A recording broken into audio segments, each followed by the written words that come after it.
कार्यकर्ते लोकप्रतिनिधींशी समन्वय साधला। मी आभार मानतो नारायणगावचे ग्रामपंचायत माजी सैनिक आणि त्या शाळेतल्या थोड्या विद्यार्थ्यांनी, ग्रामस्थांना आणि तरुण कार्यकर्त्यांना की ज्यांनी या आंदोलनाची तयारी केली।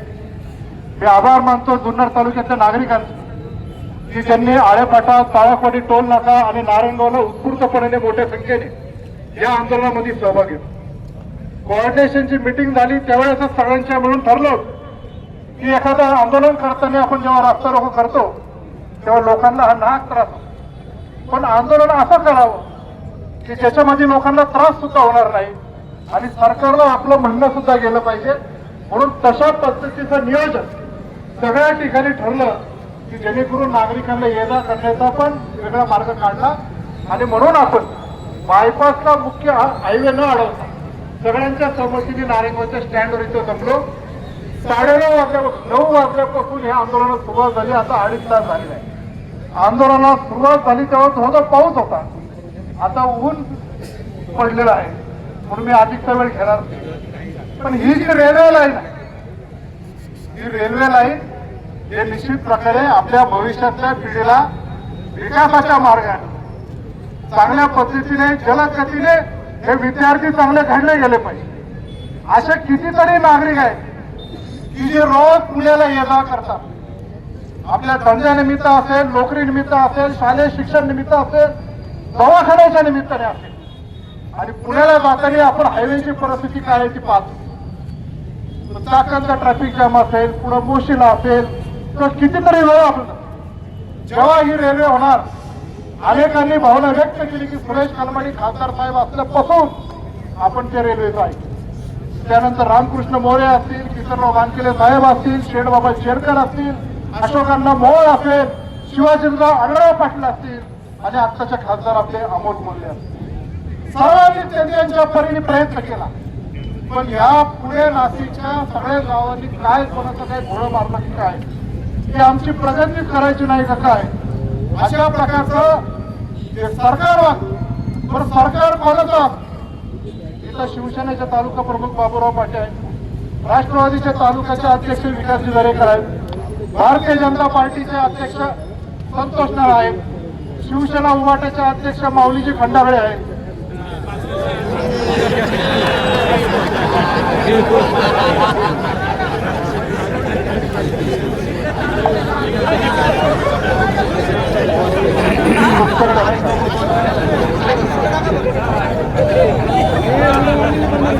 भास्कर शेठ गाडगे आहेत, महाराष्ट्र नवनिर्माण सेनेचे मकरंजी पाटील आहेत, काँग्रेस पक्षाचे तालुका अध्यक्ष अंबरशेठ परदेशी आहेत, राष्ट्रवादी काँग्रेस पक्षाचे शरदचंद्रजी पवार साहेब पक्षाचे तुषारराव थोरात हे आळेपाटाचे तिकडे आंदोलनामध्ये आहेत। म्हणजे चांगलं आहे आमच्या जुन्नर तालुक्यात। एक वेगळ्या कुठल्या राजकारणामध्ये याला त्याला वेळ देण्यापेक्षा कुठला पक्ष सरकारमध्ये आणि सत्तेमध्ये आहे याच्यापेक्षा आम्हाला आमचं सगळ्यांचं सांगणं आहे की ही रेल्वे लाईन झाली पाहिजे। ठीक आहे, मी ज्या पक्षात काम करतो तो पक्ष पण सध्या सत्तेत आहे। आमच्या उपमुख्यमंत्री सुनेत्राबाई पवार सत्तेत असलं म्हणून काय झालं, सरकारचं कर्तव्य आहे की आमच्यासारखे लोकप्रतिनिधी जेव्हा त्यांच्याकडे मागणी करतात तेव्हा हे काम मार्गी लागलं पाहिजे।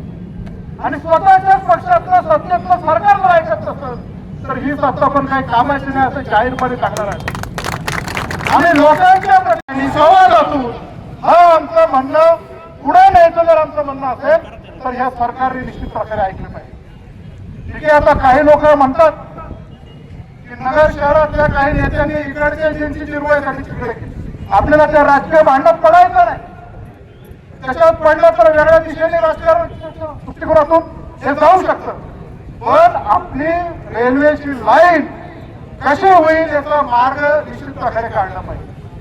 14 देशामध्ये GMRT सारखा प्रकल्प असताना त्याच्या पदरातून रेल्वे लाईन केली। जगातलं तंत्रज्ञान इतक्या मोठ्या प्रमाणामध्ये वाढलेलं आहे, तशा प्रकारचं तंत्रज्ञान वापरून आपल्या युवरातर्फे नारायणगाव असेल, आळेपाटा असेल, वडगाव असेल, इथून ज्या भूसंपादनाच्या नोटीस आल्या होत्या, पहिले तर आमची जमीन जाऊ नये म्हणून प्रत्येकाने आंदोलन केलं। आहे पाटील कृती समितीचं आंदोलन झालं.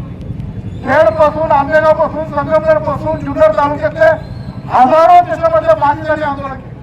पण त्यांच्याही नंतर लक्षात आलं की रेल्वे गेल्याशिवाय पर्याय नाही, आपला त्याग होईल, पण आपल्या पुढच्या पिढीला सुकार करण्यासाठी हाच मार्ग योग्य आहे.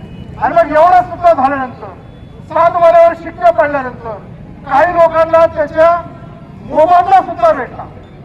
आणि आता एवढ्या पुढे गेल्यानंतर एक असं मला वाटतं हे खरं कारण नाही आहे, हे थातूर मातूर निमित्त दाखवायचं आणि ही रेल्वे लाईन बंद करायची अशा प्रकारचं सरकारच्या डोक्यात आहे.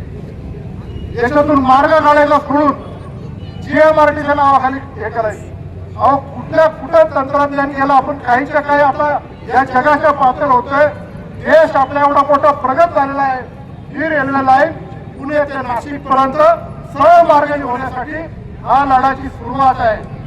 आणि हा लढा सरकारला आमचा इशारा आहे, हा थांबणार नाही. जसं 2027 ला कुंभमेळा नाशिकवरून आपल्या जुन्नर तालुक्यात येतो आणि पुण्याच्या दिशेने मार्ग बनतो, त्याच्या आत आपल्या रेल्वेला ती मंजुरी होऊन त्याच्या कामाची सुरुवात या कुंभमेळ्याच्या मार्गाने तुम्ही करणार आहात की नाही, हा आमचा नागरिकांचा छत्रपती शिवाजी महाराजांच्या जन्मभूमीचा हा तुम्हाला सर्वांना सवाल आहे. आणि म्हणून पुढे रेल्वे मार्गासाठी सर्वच पक्षाचे नेते मंडळी, आमच्या तालुक्याचे नागरिक, विद्यार्थी, सर्व महिला भगिनी, आम्ही सर्वजण एकत्रितपणे तुम्हाला आश्वासित करू इच्छितो.